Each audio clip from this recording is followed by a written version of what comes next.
అంటే ఆయన సృష్టిని కలుగు చేసేవాడు.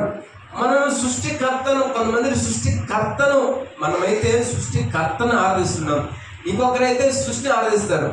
అర్థమవుతుందా? సృష్టికర్తను ఆరాధించడం వేరు, సృష్టిని ఆరాధించడం వేరు. సృష్టి అంటే తయారు చేసిన వారిని ఆరాధించడం అనేది ఉన్నతమైన పని.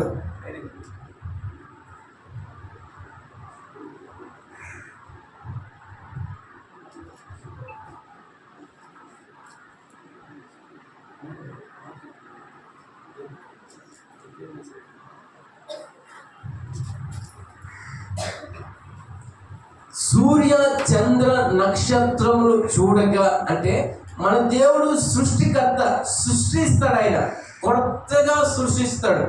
అందుకనే మన దేవునికి ఒక పేరు ఉంది, ఆయన సృష్టికర్త. ఇందాక మనం పడుకున్నాం, సృష్టికర్త, ముక్తికి దాత, మహిమ ప్రభావములకు కారణము ఆయనే. ప్రియమైన దేవుని బిడ్డలారా, ఆకాశ మహాకాశను పట్టజాలని గొప్పవాడు, సర్వశక్తుడైన దేవుడు ఒక మనుషుని జ్ఞాపకం చేసుకున్నట్టు వాడు ఏ పాటి వాడు. ఎన్నెన్ని విధములుగా ఆయన కార్యములు ఉన్నాయంటే, ఈ భూమి ఇంచుమించుగా మూడు భాగాలు నీటితో ఉన్నది. ఒక్క భాగం మాత్రమే భూమి. అంటే భూమికి పునాదులు వేసిన వాడు ఆయనే.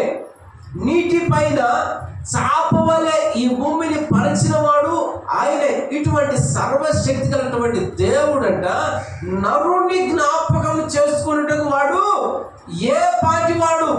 బైబిల్ గ్రంథంలో ఒక ఇద్దరు వ్యక్తులను పరిచయం చేస్తారు. వారు ఎవరంటే, ఆ వ్యక్తి ఒకరోజు ఒక వ్యక్తికి కల వచ్చింది.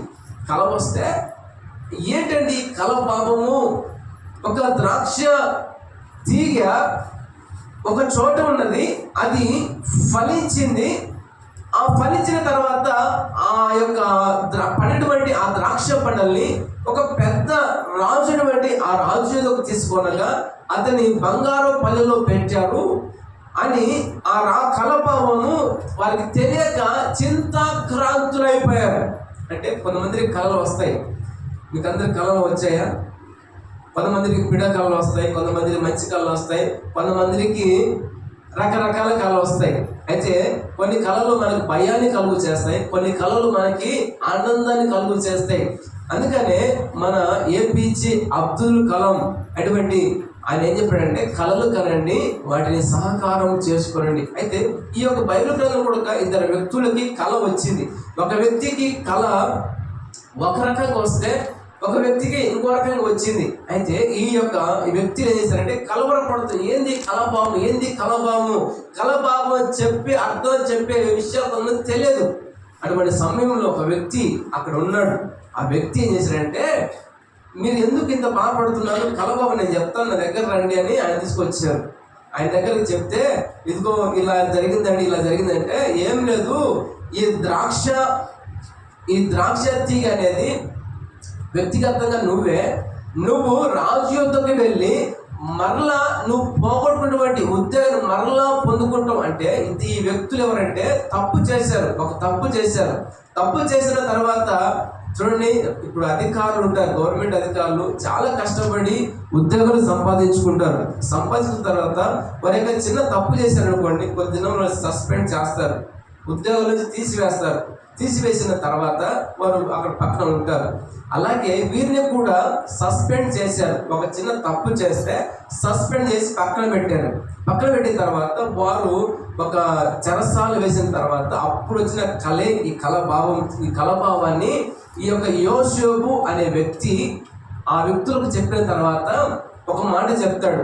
మీరు మరలా నీ ఉద్యోగం నీకు వచ్చింది కదా, వచ్చిన తర్వాత ఆ రాజు యొద్దకు వెళ్తావు, నేనేమో చెరసాలలో ఉంటాను, నువ్వేమో రాజు యొద్దకు వెళ్తావు. నీకు మరలా ఉద్యోగం వచ్చింది, మరలా బ్యాగ్ తగిలించుకుంటావు, చేతికి వాచ్ పెట్టుకుంటావు, కళ్ళకి కలదా పెట్టుకుంటావు, కాళ్ళకి షూ వేసుకొని చక్కగా అందంగా బైక్ మీద ఎక్కుంటూ కారు మీద పాటలు పాడుకుంటూ మరలా నీ ఉద్యోగం నీవు వెళ్తావు. మంచిదే, నీ కలభావాన్ని చెప్పాను కదా, నన్ను మర్చిపోవద్దు, నన్ను జ్ఞాపకం ఉంచుకో అంటే నన్ను